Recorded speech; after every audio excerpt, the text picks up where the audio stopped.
Hi అండి, welcome back to my channel. ఈరోజైతే చాలా హ్యాపీగా ఉంది. ఎందుకంటే ఈరోజు నాకు జీతం ఇచ్చారు. నేను కువైట్లో వర్క్ చేస్తున్నా, మీ అందరికీ తెలిసిందే కదా. ఈరోజైతే నాకు శాలరీ ఇచ్చారు.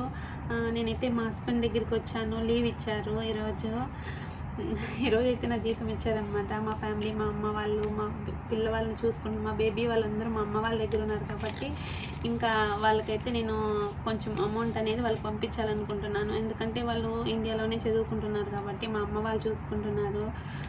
పిల్లలందరినీ వదిలేసి ఇంత దూరం వచ్చి వర్క్ చేస్తున్నామంటే ఎన్నో కష్టాలు ఉంటేనే ఇంత దూరం వస్తారు. కానీ కొంతమంది ఏమనుకుంటారంటే వాళ్ళకి మీ కువైట్కి వెళ్ళారు, బాగా సంపాదించుకుంటున్నారు, అందుకే అసలు మనుషులను మాటారు, పట్టించుకోవాలనుకుంటారు. ఇక్కడికి వచ్చిన తర్వాత తెలుస్తుంది ఇక్కడ కష్టం ఎట్లుంటుందని. పిల్లల్ని, మన ఫ్యామిలీని అందరిని వదులుకొని ఇక్కడికి వచ్చి మనము ఒక కువైట్ ఇంట్లో వర్క్ చేసే వాళ్ళకి తెలుస్తుంది ఆ కష్టాలు విలువ అంటే ఏంటి అని. అనుకునే వాళ్ళు ఎన్నైనా అనుకుంటారా, వాళ్ళకేం వీడియోలు తీసుకుంటున్నారు, హ్యాపీగా ఉన్నారని. ఇక్కడికి వచ్చి చేస్తేనే కదా ఆ కష్టం విలువ. ఈ జీతం కోసము 30 రోజులు మనము నిద్ర, తిండి, అసలు టయానికి నిద్ర ఉండదు, మనకు టయానికి అన్నం ఉండదు. అవన్నీ మనం సర్దుకొని కష్టపడి చేస్తేనే మనకి జీతం అనేది మనకు వస్తుంది. కానీ ఇక్కడికి వచ్చినప్పుడు చాలామంది ఎన్నో రకాలుగా అనుకుంటారు, కానీ మనం అవేం పట్టించుకోకూడదు. ఎందుకంటే మన జీవితం మనకు తెలుస్తుంది, మనం ఎన్ని కష్టాలు పడి ఇంతవరకు వచ్చామనేది. రేపు మన పిల్లలు మన పరిస్థితి ఉండకూడదు కాబట్టి వాళ్ళు మనకన్నా మంచి పొజిషన్లో ఉండాలా, వాళ్ళు బాగా చదువుకోవాలనుకుంటున్నాం కాబట్టి ఇంత దూరం వచ్చి కష్టపడుతున్నాము. నేనైతే యూట్యూబ్ ఛానల్ ఓపెన్ చేశాను. మీరందరూ ఇట్లనే సపోర్ట్ చేస్తారు, ఇట్లనే సబ్స్క్రైబ్ చేసుకొని ఇట్లనే సపోర్ట్ చేయండి. నేనైతే మంచి మంచి వీడియోలు తీస్తాను, కుక్ వీడియోలు తీస్తాను, అప్లోడ్ చేస్తాను. ఇక్కడ కువైట్కి ఫస్ట్ వచ్చినప్పుడు కొంచెం భయం వేస్తుంది. కొత్తగా వచ్చే వాళ్ళు అయితే భయపడతారు. కానీ ఇక్కడికి వచ్చిన తర్వాత మనకు వాళ్ళ భాష అర్థం కాదు, వాళ్ళు ఏం చెప్తారో తెలియదు, వాళ్ళు ఏం మాట్లాడినా మనకు వాళ్ళు అరిచినట్లే ఉంటుంది. కొంచెం భయం వేస్తుంది అనమాట. ఇంత దూరం వచ్చాము కదా, వాళ్ళు ఏమంటారో ఏమో అని. కానీ మనల్ని ఏమనరు వాళ్ళు. మనం మంచిగా ఉంటే వాళ్ళు మంచిగానే ఉంటారు. అసలు వాళ్ళు మనల్ని ఏమీ అనరు. కానీ ఊరికేనే మన ఇండియా వాళ్ళు వాళ్ళ మంచోళ్ళు కాదు, అట్లా ఇట్లా అంటారు. అసలు వాళ్ళు మంచోళ్ళు. మన ఫ్యామిలీ ఎంతనో వాళ్ళు అంతే. మనం ఎట్లుంటామో వాళ్ళు అట్లే ఉంటారు. మన అమ్మ నాన్న ఎట్లుంటే అట్లనే మనం అమ్మ నాన్న అనే పిలుస్తాం. చాలా మంచిగా ఉంటారు. కొంతమంది కోయేటోళ్ళు చాలా మంచోళ్ళు ఉంటారు. మనం నడుచుకునే బట్టే వాళ్ళు ఉంటారు. మనం వాళ్ళకి రెస్పెక్ట్ ఇస్తే వాళ్ళు మనకు రెస్పెక్ట్ ఇస్తారు.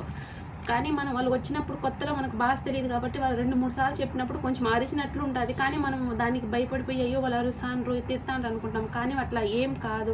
మనం ధైర్యంగా చేస్తే ఒక నెల, 2 నెలలు, 3 నెలలు అయిపోయిందంటే వాళ్ళు మన ఇంట్లో మనిషే కదా అని మనం వచ్చిన రోజే వాళ్ళు అనుకుంటారు మన ఇంట్లో మనిషి ఎట్లా చూసుకుంటారు అట్లనే చూసుకుంటారు. అన్నీ మన దగ్గర నమ్మి వదిలేస్తారు. అసలు వాళ్ళు అది తినొద్దు, ఇది తినొద్దు అట్లా అన్నారనమాట. ఎవరో ఒకరు ఉంటారు. కానీ మనం ఒక 2 నెలలు, 3 నెలలు చేసామంటే మనకు అలవాటు అయిపోతుంది కాబట్టి వాళ్ళు ఏం పట్టించుకోరన్నమాట. వాళ్ళు ఏమన్నా ఆర్డర్ చేసుకున్నాం మనకు ఇస్తారు. అసలు మంచిగా చూసుకుంటారు అనమాట. కొన్ని ఇళ్ళల్లో ఉంటారు, కొంచెం మంచి వాళ్ళు ఉండరు. అన్ని ఇళ్ళల్లో అట్లనే ఉండరు కదా.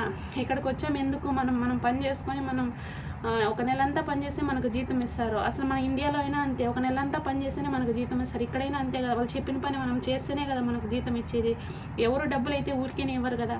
మనం ఎట్లా పనికి చేస్తామో వాళ్ళు కూడా పొద్దున్నే లేసి 6కే డ్యూటీకి వెళ్తారు.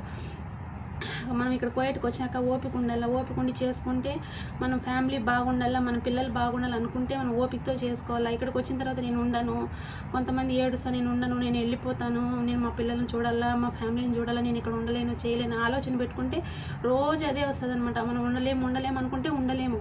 ఖచ్చితంగా మనం ఉంటాము, మనం చేసుకుంటాము అనుకుంటే ఖచ్చితంగా ఉండి చేసుకుంటాం.